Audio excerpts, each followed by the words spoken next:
Gulf దేశాలపై Iran దాడులు జరుపుతోంది. ఇరాక్లో drone దాడులు చేస్తోంది. ఆయిల్ ఫీల్డ్ టార్గెట్ గా దాడులు జరుపుతోంది. బస్రా నగరంలో బాంబుల వర్షం కురిపించింది. బస్రా ఇంటర్నేషనల్ ఎయిర్పోర్టులోని కార్గో సెక్షన్లో దాడి జరిగింది.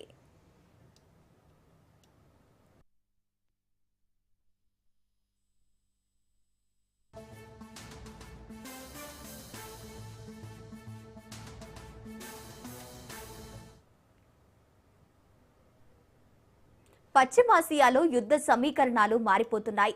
ఇరాన్కు రష్యా వ్యూహాత్మక మద్దతు ఇస్తోందని తాజాగా ఓ నివేదిక పేర్కొంది. అమెరికా యుద్ధ విమానాలు, యుద్ధ నౌకలు, సైనిక స్థావరాల గురించి ఇరాన్కు రష్యా రియల్ టైమ్ ఇంటెలిజెన్స్ సహకారం అందిస్తోందని తెలిపింది. యుద్ధం తీవ్రమవుతున్న వేళ అమెరికా దళాలను లక్ష్యంగా చేసుకునేందుకు ఇది దోహదపడుతోంది. పశ్చిమాసియాలో యుద్ధం ప్రారంభమైనప్పటి నుంచి అమెరికా యుద్ధ నౌకలు, విమానాలు, ఇతర సైనిక స్థావరాల సమాచారాన్ని ఇరాన్కు రష్యా చేరవేసిందని అధికారులు వెల్లడించారు.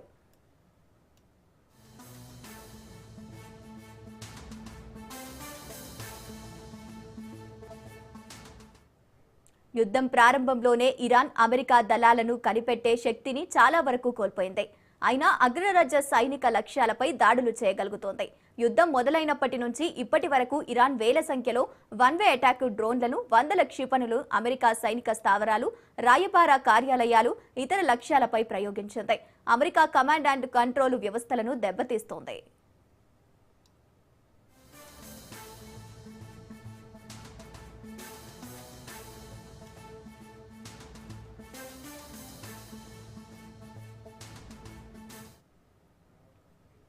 రష్యాకు చెందిన అధునాతన ఉపగ్రహ సేవలు ఇరాన్కు లభిస్తున్నాయని, అందుకే దాన్ని లక్షిత దాడుల సామర్థ్యం పెంచిందని నిపుణులు భావిస్తున్నారు.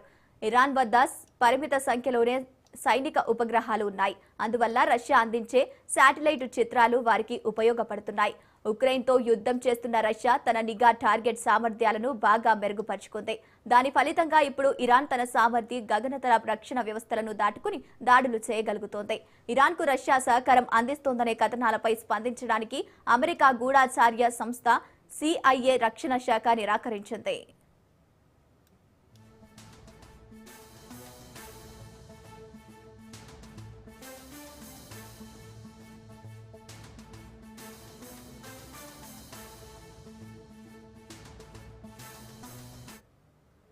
ఉక్రెయిన్ యుద్ధంలో ఇరాన్, చైనా, ఉత్తర కొరియా రష్యాకు వివిధ రూపాల్లో సైనిక సహకారాన్ని అందించాయి.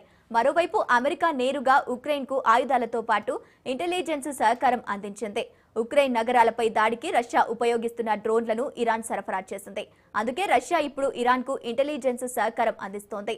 అయినప్పటికీ పశ్చిమాసియాలో జరుగుతున్న ఈ భీకర యుద్ధంలో రష్యా నేరుగా ప్రవేశించే అవకాశం లేదని విశ్లేషకులు భావిస్తున్నారు. ఆ దేశానికి ఉక్రెయిన్ మొదటి ప్రాధాన్యమని చెబుతున్నాయి.